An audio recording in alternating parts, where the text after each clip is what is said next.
So much uncertainty coming from Washington. The president has said that he will withhold money to sanctuary cities, including New York, and he's also frozen other grants to New York multiple times. So, Governor, what if his threats don't end with the sanctuary cities? What's the plan? They're not going to end, Susan. For exactly 1 year, starting today, when Donald Trump was sworn in as president, we have been under assault. Whether it's withholding funds, whether it's threatening to shut down everything from congestion pricing, shutting down offshore wind, which is an important part of our energy strategy to embrace renewables and powering hundreds of thousands of homes, cutting off $3.8 billion of child care funding and family support programs just a few weeks ago. But what we've had to do is engage the court process. We've been filing lawsuits. We've been winning the vast majority of them. And it's frustrating because we're spending so much time on this, or I have to call the president and persuade him to restore, literally had to call him to restore law enforcement funding for NYPD and for first responders that he took away. And so it's a constant attack. We have been successful in court. We need the Supreme Court to back us up here as well in some other cases. So we're preparing for this, Susan. My budget contemplates the volatility that comes with a Donald Trump administration. It truly does. And there is that rainy day savings if needed. You've said that you talked to the governor or the president by phone. Do you think that President Trump is an honest broker? I appealed to him as a New Yorker. My conversations are about, you have properties in New York City, you have employees, you have family, you have friends. So when I try to convey to him that we need the money for law enforcement, for example, I want to keep the streets safe, why we don't need the National Guard to come, because that'll destabilize what is really the economic engine for the country, not just our city. So I appealed to him more on that front. Sometimes it's successful, but not always. I mean, he's not rational in his reaction to many, just look at what's happening with Greenland and Venezuela. So it's hard to anticipate whether or not your argument is going to land and he'll agree with you, but I have to try. My job as the governor is to stand up for our people and our values, and that's what I have to do almost constantly. When will the state hear if the federal government has granted a waiver to let the essential plan continue to provide services to non-citizens? And what if they say no? No, we are working intensely on this, and we're trying to pull in the Republican members of Congress who also represent New York. Yeah. And there's 7 of them. And if they banded together, whether it's budget time and the margins are so tight, they could say, listen, you're hurting our state. You're hurting our constituents who rely on Medicaid and health care programs or child care programs or help for farmers. Why are you cutting this off? Why are you making our own re-elections more complicated? So we're actually engaging with a number of them to try and make the case that this is not good for them politically or for their constituents as well. So you're hitting the president on multiple fronts. We sure are. Basically. No, this is a multi-pronged war. Okay. What is the plan, though, if the waiver isn't granted?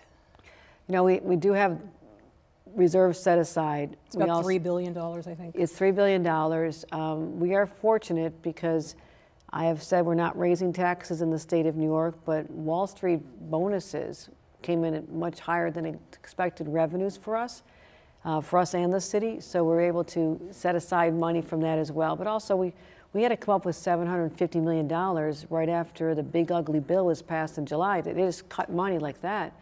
We had to go back and squeeze more money out of agencies and talk about hiring practice. We've had to do a lot, and we're prepared to deal with whatever comes our way. We have no choice.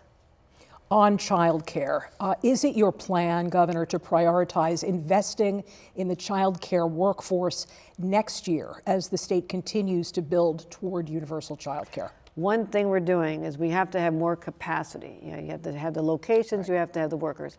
We're even providing free community college for education. Someone who wants to go change careers when they're 25 or older, we'll cover the whole cost of getting you on the path to become an early childhood educator or someone who is trained to work with children.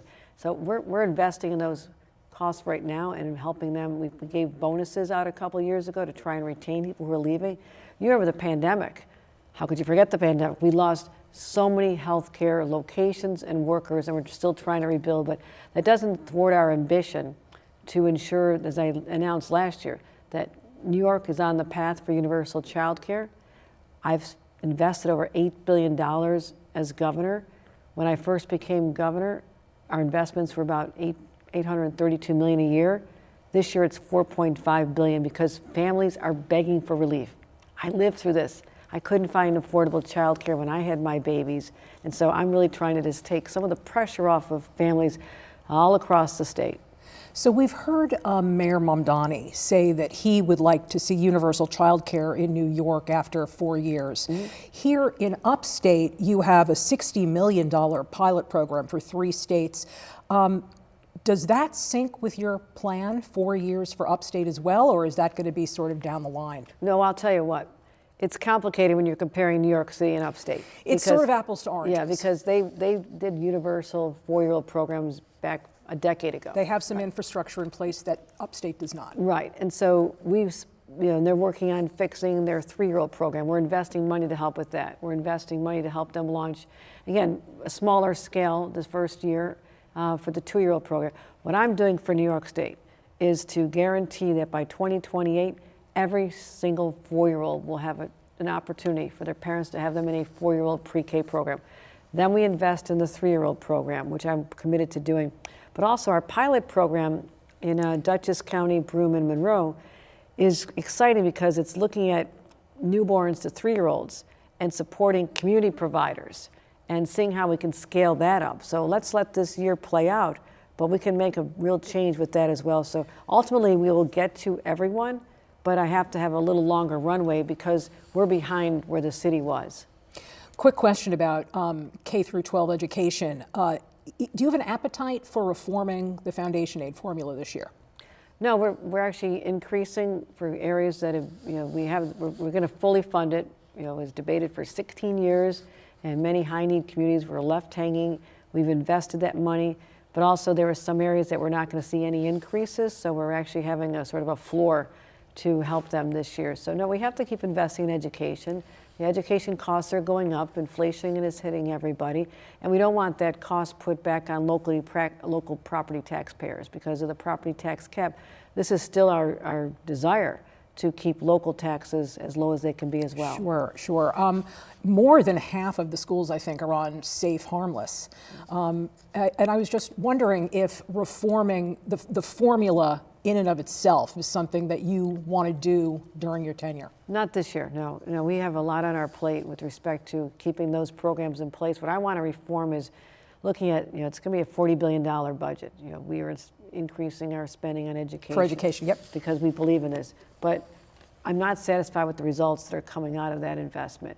So that's why even something last year when we took on, people didn't think it was our place to say something, but they were teaching literacy, kids how to read the wrong way, based on, 20-year-old strategies that every teacher knew wasn't working, so we changed it. We're going to do the same for math. I want better outcomes, and I also think eliminating cell phones in schools, our kids are going to start paying attention again. They're listening to teachers, and just in a couple of months, we've already had reports from teachers that student engagement is up in 75% of the classroom. So that's extraordinary. So I'm really focused on making sure not just the money's there, but our kids' performance is better as well.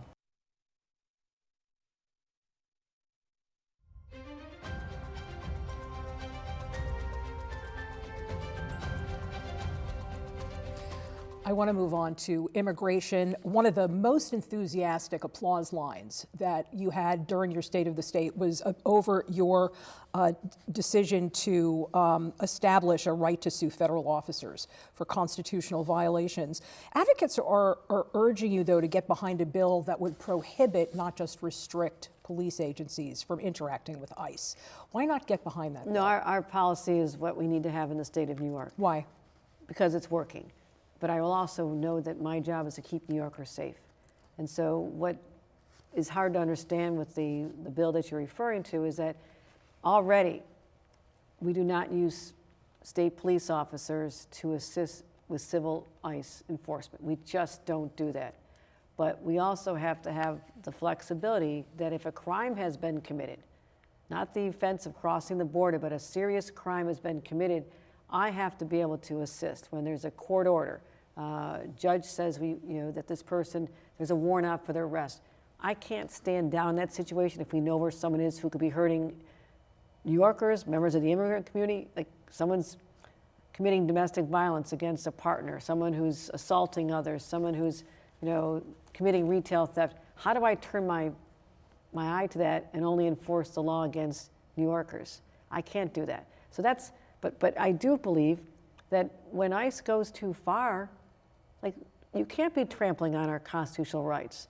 Whether it's murdering a woman who deserved to still be alive today, that her child needs support now to go forward, who's going to raise the child, or a farm up in Cuyahoga County that I visited, and then he had his production line shut down because they took half his workforce, and many of them were there legally. So there's consequences. Or the members of the media that were roughed up trying to do their job covering these stories by ICE. We are not sacrificing our rights as residents of this great country, as Americans, to ICE, and that's what I stood up for. So Donnie told The View that he thinks that ICE should be defunded. You don't agree with that? No, because ICE was created after 9/11 to protect our borders. I'm from Buffalo. We have had, terrorists thwarted at the border who come in from other countries, who are trying to do harm to this country. So I think what they're doing now is excessive. They need to be reined in. It is wrong. Go after the real criminals, with which you're not doing what the president told you to do, because you're only going to go after the worst of the worst. You're going after children. You're going after high school students. You're going after people that's working at a pizzeria. It is so wrong. And I believe there's outrage even in the reddest communities in the state of New York, because people are seeing what's happening on the farms, what's happening in our local factories. People have had it. So I'm going to stand up for New Yorkers' rights and the rights of people to protest and say what they want to say about ICE. But also, I do think we need to protect our borders from real threats, international terrorist organizations in particular. So I want to pivot to the environment and utility rates. You've got some things in your State of the State about that. On the climate law, the CLCPA, a judge gave the state until February to come up with regulations to implement the law. Will the state meet that deadline, or are you going to ask lawmakers to push that back or delay or suspend the mandates over concerns over energy costs? These conversations are understated, but when this was first passed, and I praise the goals of it. 2019. The next year we have a pandemic, disrupts supply chain.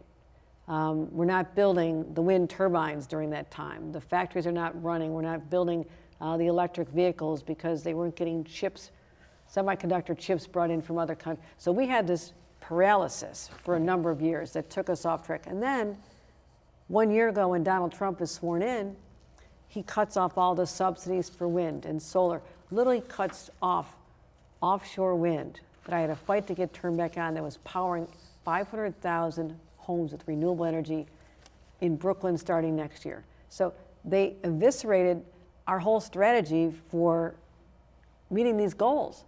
And I'll also say this, when Indian Point was shut down, and I know there's a lot of advocacy around this, there was no plan B to replace that power. So that was 25% of the power for New York City. You know how it's being used now, replaced? Home heating oil, liquefied natural gas. Fossil fuels. Coming over the roads in trucks with diesel fuel. Emissions have gone up. So how is the state going to meet those goals with what Donald Trump has done, the pandemic, and decisions like Indian Point without having the alternative sources in place? I want to meet these goals more than you can imagine. I really do. I believe in fighting for our environment. I understand climate change, but I have to deal in the realities, the cards that have been dealt us right now. So we're working on managing our response to the February court case. Thank you. Hi. Thank you for watching our YouTube channel. Let Spectrum News be your resource for balanced, in-depth political coverage, and click the subscribe button right here. You can also download our app or watch us on TV to learn more about the candidates, where they stand on the issues, and more. We'll see you then.